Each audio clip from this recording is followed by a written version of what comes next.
The production costing agent does root cause analysis on production runs, is what you told me last time. So essentially an autopsy of what happened on the shop floor. Could you walk us through what that looks like in practice?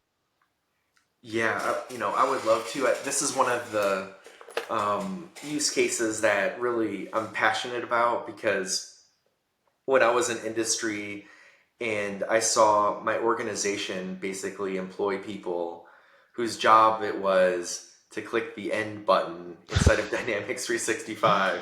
Yeah. But I mean, they did a lot more than that, to be honest. The truth about it is that when you think about what it takes to run a production order through Dynamics or any MES really, you start with creation, you estimate it, you put it on the schedule. You're looking at resources and who is capacity constrained. You're then executing on that order using material, using people, using consumable goods as well. And Yeah. there's overhead to this whole thing. And then finally, at the end, you have X number of finished goods that are hopefully 100% perfect without scratches or blemish. Yeah. And then you hit end on that order, and then it gets its final cost from Dynamics 365. So you can see it's a very complex process. It's sort of a great place to start with automation because there's just a lot of different people touching the same piece of data. And so what we did there was to have an agent sort of be watching over the production order even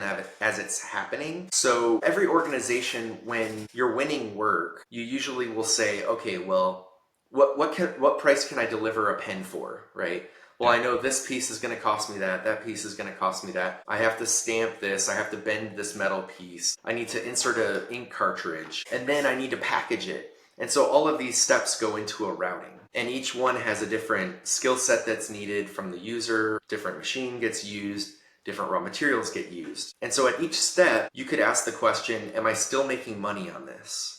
Right?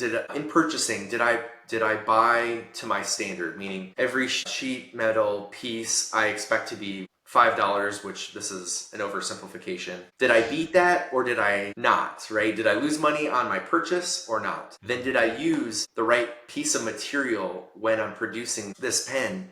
Because there are substitutions that may be made. So what if there's someone in the shop who can't find the right piece of material, finds something that looks very much the same and probably should be the same, picks it up, uses it, did not know it cost twice as much as the one he should have picked up, right? So there immediately the agent could clue someone in, hey, you picked up the wrong piece of material, guys. Let's get this thing back on track, okay?